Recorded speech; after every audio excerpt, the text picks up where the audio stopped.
लिए एक बहुत बड़ा दिन है और ये मॉन्स्टर तुम्हारा रास्ता रोके हुए है, पर यंग मास्टर में इतनी पावर नहीं कि ये इस मॉन्स्टर को पार कर सके। फिर भी हमारे शहर की सबसे ब्यूटीफुल वुमन के साथ शादी करना चाहता है। क्या ये सब अनुचित नहीं है? अगर आज जियोचे इस निकम्मे जानवर को आगे से हटा देंगे तो मैं खुद ही शहर के सभी लोगों को इस शादी में इन्वाइट करूंगा। सभी लोगों को भी उसकी बात सही लगती है। जिया होंग गुस्से में कहते हैं कि तुम्हें हमारी जियो फैमिली की वेडिंग में इस तरह तमाशा नहीं करना चाहिए। जियोचे अपने अंकल से कहता है कि आप चिंता न करें, मैं सब कुछ संभाल लूंगा। जियो होंग उसे बताते हैं कि ये मॉन्स्टर एक मैजिकल एनिमल है और इसका लेवल उस घोड़े से 2 लेवल ऊंचा है। जियोचे कहता है कि कोशिश करने में कोई बुराई नहीं है। जियोचे अब एक लाल कपड़ा निकालता है और उसे अपने घोड़े के आगे बांध देता है ताकि वो घोड़ा उस मैजिकल एनिमल से न डरे। अब जियोचे उस घोड़े को लेकर आगे जाने लगता है। वो मैजिकल बीस्ट भी उसकी तरफ बढ़ता है और वो अपनी पावर से उस घोड़े को डराने की कोशिश करता है, पर पट्टी बंदी होने की वजह से वो उसे नहीं डरता और जियोचे भी अपनी अवली पॉइजन पावर से उसे डराता है, जिससे वो मैजिकल बीस्ट रुक जाता है और पीछे जाने लगता है। तभी लोग ये देखकर दंगरे जाते हैं, उन्हें विश्वास नहीं होता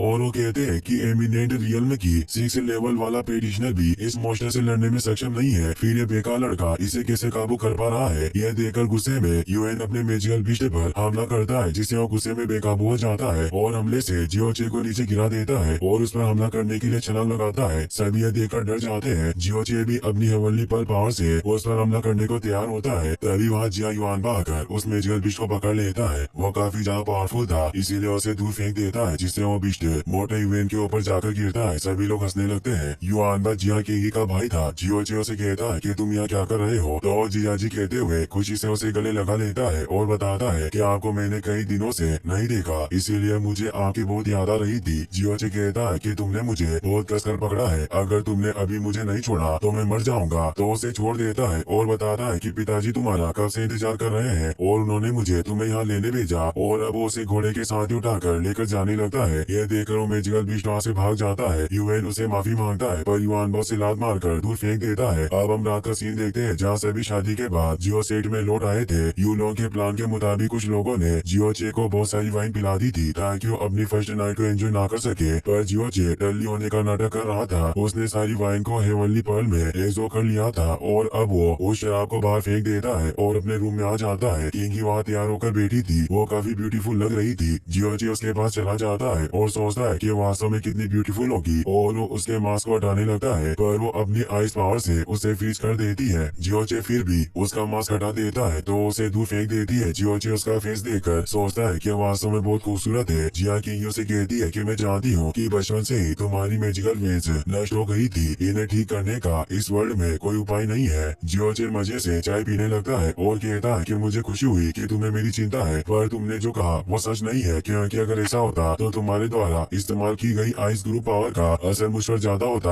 और उसे बताता है कि अगर कोई आइस क्लाउड टेक्निक में महारत हासिल करना चाहता है तो पहले उसे कठोर बनना होगा। अगर मैंने गलत अनुमान नहीं लगाया तो तुम अभी जिसकी प्रैक्टिस कर रही हो वो आइस क्लाउड टेक्निक होनी चाहिए। किंगी कहती है कि मैंने तुम्हारे बारे में जो अफवाहें सुनी थी तुम मुझसे बहुत अलग हो। जियोचे कहता है कि अभी भी तुम मेरे बारे में बहुत कुछ नहीं जानती, इसीलिए मैं तुम्हें अब सब कुछ बताऊंगा। और वो उसके पास आने लगता है, पर वो अपनी पावर से डराकर उसे दूर कर देती है और कहती है कि तुम जानते हो कि मैं आइस क्लाउड डिवाइन पैलेस की स्टूडेंट हूँ, इसीलिए तुम्हें आइस क्लाउड टेक्निक की गहराई का पता होना चाहिए। अगर तुम मरना नहीं चाहते तो मुझसे दूर रहो, क्योंकि इसका नॉर्मल बॉडी पर बहुत बुरा असर पड़ता है। मैंने तुमसे शादी इसलिए की क्योंकि मेरे पिता जान बचाने के लिए अंकल जियो यिंग को थैंक्स कहना चाहते थे, पर अब हमारी शादी हो चुकी है, इसीलिए मैं कुछ दिनों के बाद अपने मास्टर के साथ पैलेस में ट्रेनिंग लेने चली जाऊंगी। फिर हम दोनों के बीच पति पत्नी का कोई रिलेशनशिप नहीं रहेगा। जियोचे कहता है कि तुम्हें आइस क्लाउड डिवाइन पैलेस ने धोखा दिया है। तभी उसे एहसास होता है कि बाहर कुछ लोग उनकी बातें सुन रहे हैं। जियोचे जल्दी से लाइट को ऑफ कर देता है। बाहर यांग होता है, वो अब जल्दी से अपने भाई यूलोंग के पास आता है और उसे बताता है कि जियोचे अपने कमरे में चला गया और उसने लाइट भी बंद कर दी। यूलोंग को उस पर बहुत गुस्सा आता है और वो कहता है कि जियोचे मैं तुम्हारे टुकड़े टुकड़े कर दूंगा। जियोचे किंगी के पास आकर बैठ जाता है और कहता है कि रात बहुत हो चुकी है, इसीलिए अब हमें आराम करना चाहिए। वो वापस अपनी पावर को एक्टिवेट करते हुए उसे डराती है और कहती है कि तुम मेरे पास मत आओ। जियोचे कहता है कि तुम क्या चाहती हो, मैं कहाँ सोऊंगा? तो वो कहती है कि हम दोनों साथ नहीं सो सकते, मैं फर्श पर सो जाऊंगी। जियोचे कहता है कि मैं अपनी वाइफ को जमीन पर सोने नहीं दे सकता। तो किंगी कहती है कि अगर ऐसा है तो तुम खुद ही फर्श पर सो जाओ। जियोचे को न चाहते हुए भी फर्श पर सोना पड़ता है, पर उसे नींद नहीं आ रही थी, इसीलिए फर्श पर बैठा हुआ था। वो कहता है कि मेरी वाइफ क्या तुम सचमुच चाहती हो कि मैं यहाँ फर्श पर सोऊं? इससे मैं बीमार पड़ सकता हूँ। तो उस पर कंबल फेंक देती है और कहती है कि 1 महीने बाद में आइस क्लाउड डिवाइन पैलेस में लौट जाऊंगी, इसीलिए इन दिनों धैर्य बनाए रखना और मेरे करीब आने की कोशिश मत करना। जियोचे कहता है कि मेरी वाइफ तुम्हारा बहुत बहुत धन्यवाद, तुम मेरे साथ बहुत कम समय रुकना चाहती हो। किंगी कहती है कि अगर तुमने मुझे फिर से वाइफ कहा तो मैं तुम्हें जिंदा नहीं छोड़ूंगी। जियोचे पास आकर कहता है कि अब हमारी शादी हो चुकी है, भले ही हम साथ में न सोए पर फिर भी मैं तुम्हारा हस्बैंड हूँ। क्या मुझे इतना भी हक नहीं कि मैं तुम्हें वाइफ कहकर बुला सकूं? क्या तुम चाहती हो कि मैं तुम्हें किंगी कहकर बुलाऊं? वो वापस से उसे अपनी पावर से डराती है जिससे वो सोने चला जाता है, लेकिन वो वापस से उसके पास आता है और कहता है कि जब तुम आइस क्लाउड गोड पैलेस चली जाओगी तो क्या हम दोबारा वापस मिलेंगे? किंगी कहती है कि फिर हम कभी नहीं मिलेंगे। जियोचे उसे कहता है कि मैं अपनी 3 जनरेशन में सिर्फ एक लड़का हूँ, इसीलिए तुम्हारे जाने के बाद मैं दूसरी शादी कर लूंगा, इसीलिए तुम्हें मेरी कोई चिंता नहीं करनी पड़ेगी। किंगी उस पर आइस नाइफ को पॉइंट करते हुए कहती है कि अगर तुमने अब एक भी और शब्द कहा तो तुम मेरे हाथों मारे जाओगे। जियोचे अब कमरे से जाने लगता है तो उसे पूछती है कि तुम कहाँ जा रहे हो? वो कहता है कि मैं बस बाहर टॉयलेट करने जा रहा था। किंगी उसे कहती है कि अच्छा होगा कि तुम बाथरूम जाओ, इधर उधर टॉयलेट मत करो। जियोचे हैरान हुआ सोचता है कि वो ऐसा क्यों कह रही है। उसे याद आता है कि जब उसने अपने हाथ से वाइन नीचे गिराई थी तो उसकी आवाज की वजह से उसे लगा होगा कि वो बाहर ही टॉयलेट कर रहा है। वो उसे कहता है कि मैं कभी भी बाहर टॉयलेट नहीं करता, मैंने बाहर बस कुछ शराब गिराई थी, तुम मेरी बात को बहुत कम समझ रही हो। अब वो बाहर आ जाता है और सोचता है कि किंगी बहुत ठंडे मिजाजी है, बिल्कुल इन तारों की तरह। तभी आसमान से एक चीज तेजी से पास के पहाड़ पर आकर गिरती है। जियोचे जल्दी से वहाँ चेक करने जाता है, तभी किंगी के पास उसकी मास्टर चुयुएली आ जाती है जो उसे कहती है कि तुम्हारी शादी की इच्छा पूरी हो चुकी है, इसीलिए तुम्हें मेरे साथ आइस क्लाउड डिवाइन पैलेस लौटना होगा। किंगी कहती है कि अगर मैं भी चली गई तो सभी जियोचे का मजाक उड़ाएंगे, इसीलिए मुझे कुछ वक्त यही रुकना होगा। चुयुएली कहती है कि तुम बहुत दयालु हो, ये बहुत अच्छा है, पर तुम्हें पता होना चाहिए कि एक बार जब कोई आइस क्लाउड गोड पैलेस में एंटर करता है तो उसे सभी इच्छाओं को त्यागना पड़ता है। किंगी कहती है कि मास्टर मैं आपकी बात समझती हूँ। तो चुयुएली वहाँ से जाते हुए कहती है कि मैं तुम्हें 1 महीने का वक्त दूंगी, 1 महीने बाद में तुम्हें वापस लेने आऊंगी। वही जियोचे उस पहाड़ पर चला जाता है जहाँ वो चीज गिरी थी। उसे वाली पॉइजन पर्ल में अजीब सा एहसास होता है। वो जब वहाँ चेक करता है तो उसे एक हर्ब दिखाई देती है जो सिर्फ उस पॉइजन पर्ल की पावर से ही नजर आ रही थी, जो जिंगिन पिल बनाने का सबसे अच्छा रॉ मटेरियल था। वो उसे जल्दी से अपने पास रख लेता है और सोचता है कि मुझे उम्मीद नहीं थी कि इस खंडर जगह पर भी इतनी कीमती चीज मिल सकती है। तभी उसे वहाँ एक लड़की दिखाई देती है। वो जल्दी से उसके पास जाकर देखता है, उसमें से काला धुआं निकल रहा था। उसका नाम मोली होता है जो काफी घायल थी और दर्द से तड़प रही थी। वो उसे उठाने की कोशिश करता है पर तभी उसकी बॉडी में मौजूद पॉइजन जियोचे के अंदर भी जाने लगता है, जिससे उसे काफी पेन होता है, पर वो हेवनली पॉइजन पर्ल की वजह से बच जाता है। मोली को भी होश आ जाता है और उसे पता चल गया था कि जियोचे के अंदर हेवनली पॉइजन पर्ल है। जियोचे उसे कहता है कि तुम इसके बारे में कैसे जानती हो, पर तभी वो जल्दी से उसे बाइट कर लेती है और उसका खून पीने लगती है, जिससे उसे बेहद दर्द होता है। मोली पर भी वो पॉइजन पर्ल असर करने लगती है और मोली उस पॉइजन पर्ल की स्पेस में चली जाती है। जियोचे को समझ नहीं आता कि स्काई पॉइजन पर्ल ने इसे अंदर क्यों आने दिया, क्या इसने मेरा खून चूसा इसीलिए ये अंदर आ पाई। ये बहुत ही सुंदर लड़की है पर इसकी बॉडी में इतना तेज जहर कहाँ से आया होगा। तभी जियोचे के पास उसकी आंटी आ जाती है। जियोचे उसे पूछता है कि आप यहाँ क्या कर रही हो। लिंसी कहती है कि यही बात मुझे तुमसे पूछनी चाहिए कि तुम अपनी फर्स्ट नाइट को एंजॉय करने के बजाय यहाँ बाहर क्या कर रहे हो। जियोचे बहाना बनाते हुए कहता है कि मुझे नींद नहीं आ रही थी, इसलिए मैं बाहर तारों को देखने आ गया। लिंसी कहती है कि मैं सब समझती हूँ, किंगी ने तुम्हें कमरे से बाहर निकाल दिया, मैं उस किंगी से अभी बात करूंगी। और वो उसके पास जाने लगती है पर जियोचे उसे रोकते हुए कहता है कि ऐसा कुछ नहीं है, ये घर मेरा है, इसीलिए उसकी इतनी हिम्मत नहीं कि वो मुझे घर से बाहर निकाले। लिंसी कहती है कि मुझे तुम पर विश्वास नहीं है। अब वो दोनों वही तारों को देखने लगते हैं। जियोचे अपनी आंटियों कहता है कि हमें 7 तारों को देखे कितना समय हो गया है। लिंसी कहती है कि जब हम दोनों छोटे थे तब हमें तारों को देखना सबसे ज्यादा पसंद था। अब वो दोनों पुरानी बातों को याद करते हुए हंसने लगते हैं। लिंसी कहती है कि पुराने दिन बहुत अच्छे थे, लेकिन अब हम साथ वक्त नहीं गुजार पाएंगे क्योंकि तुम अब बड़े हो चुके हो और तुम्हारी शादी भी हो गई है और अब तुम्हारी चिंता करने के लिए तुम्हारे पास तुम्हारी वाइफ होगी। जियोचे कहता है कि इससे कोई फर्क नहीं पड़ता,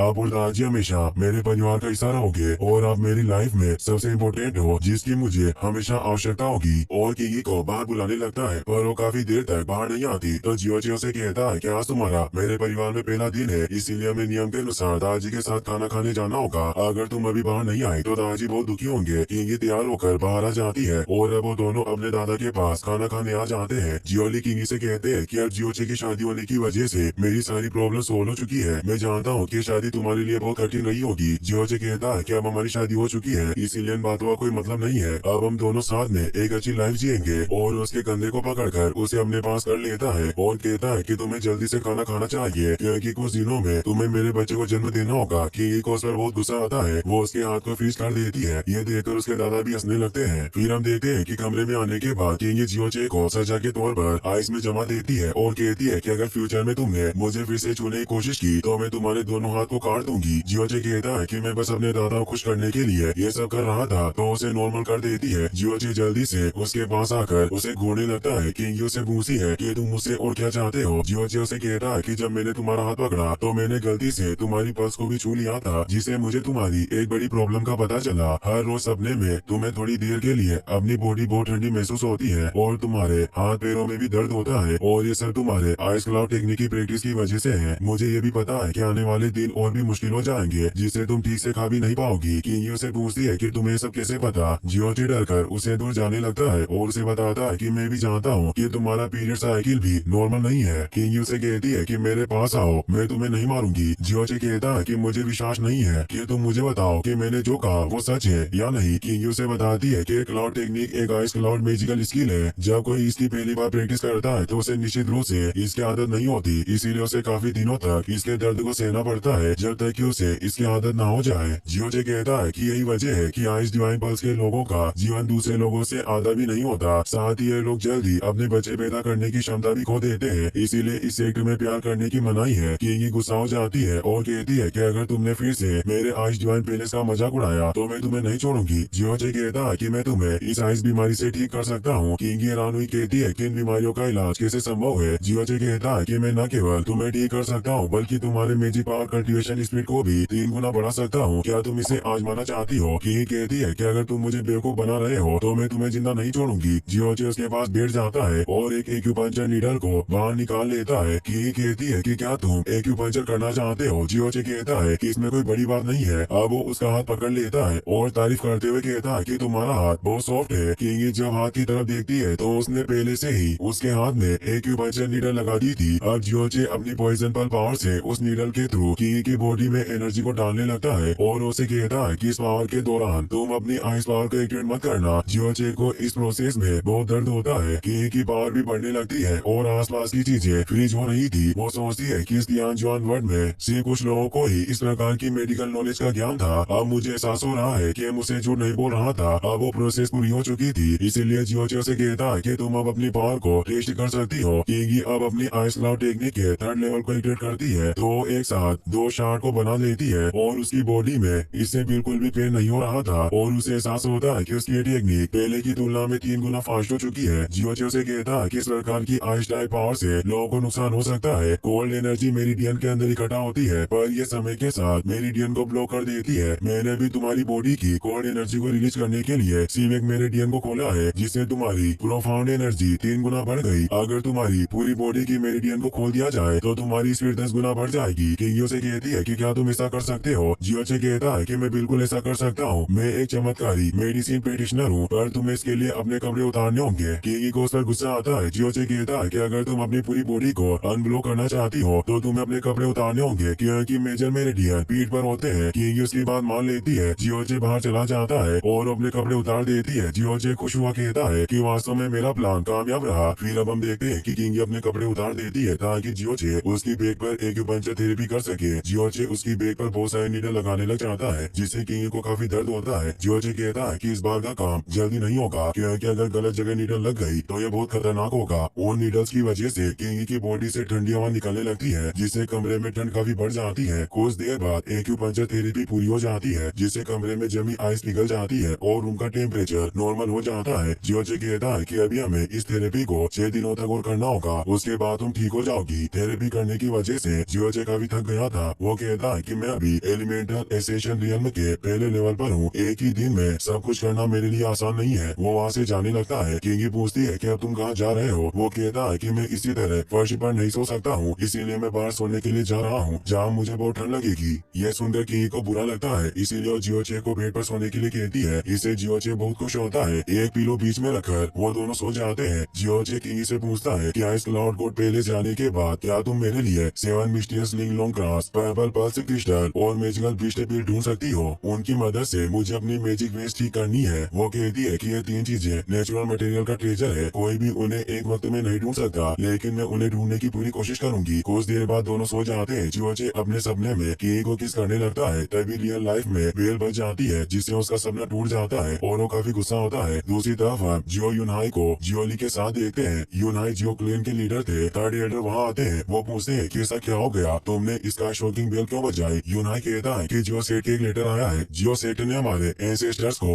लियो यून सिटी में भेजा था। 100 सालों तक उनका कोई जवाब नहीं आया, लेकिन आज उन्होंने लेटर भेजा है। जियो सेठ के यंग मास्टर यहाँ आएंगे और जियो क्लेन में से किसी एक स्टूडेंट को अपने साथ जियो सेठ में ले जाएंगे। इसे थर्ड एल्डर काफी खुश होते हैं। वो कहते हैं कि फिर से हमारा नाम सेठ की जीनियोलॉजी बुक में आएगा। आखिरकार अब उनकी मदद से मैं जियो चे की मैजिकल वेस्ट ठीक कर पाऊंगा। जियोली कहता है कि जियो सेठ एक स्टूडेंट को अपने साथ ले जाना चाहता है। यूलोंग से टैलेंटेड यहाँ कोई नहीं है। जियोली थर्ड एल्डर से लेटर चुराकर यूनाई को दे देता है। यूनाई कहता है कि तुम्हारा ग्रैंडसन जियो यांग भी काफी टैलेंटेड है, हम उसे सेक्ट में भेज देंगे। वो कहता है कि मेरा ग्रैंडसन यूलोंग के जितना काबिल नहीं है, हम किसी बेकार स्टूडेंट को सेक्ट में नहीं भेज सकते। दरअसल जियोली और यूनाई नहीं चाहते थे कि जियो चे की वेस्ट ठीक हो, इसीलिए वो दोनों ये सब कर रहे थे। जियोली थर्ड एल्डर से कहता है कि क्या आप ये सोच रहे हैं कि जियो सेक्ट जियो चे को अपने साथ ले जाएगा। आपने आपके बेकार ग्रैंडसन के लिए जियो फैमिली के नेचुरल मटेरियल के ट्रेजर को बर्बाद कर दिया। आपके ग्रैंडसन की वजह से जियो फैमिली की बहुत बेइज्जती हुई है। ये सुनकर थर्ड एल्डर को बहुत गुस्सा आता है। वो अपनी पावर एक्टिवेट कर लेते हैं। उनकी ऑरा की वजह से जियोली दूर हो जाता है। थर्ड एल्डर उसे अपनी पावर से पकड़ लेते हैं। वो कहता है कि क्या तुम क्लेन लीडर के सामने मुझसे लड़ना चाहते हो। यूनाई थर्ड एल्डर को रोकने के लिए आता है, पर वो उसे भी दूर फेंक देते हैं। जियोली कहता है कि तुम्हें पूरी जियो फैमिली में कोई नहीं हरा सकता।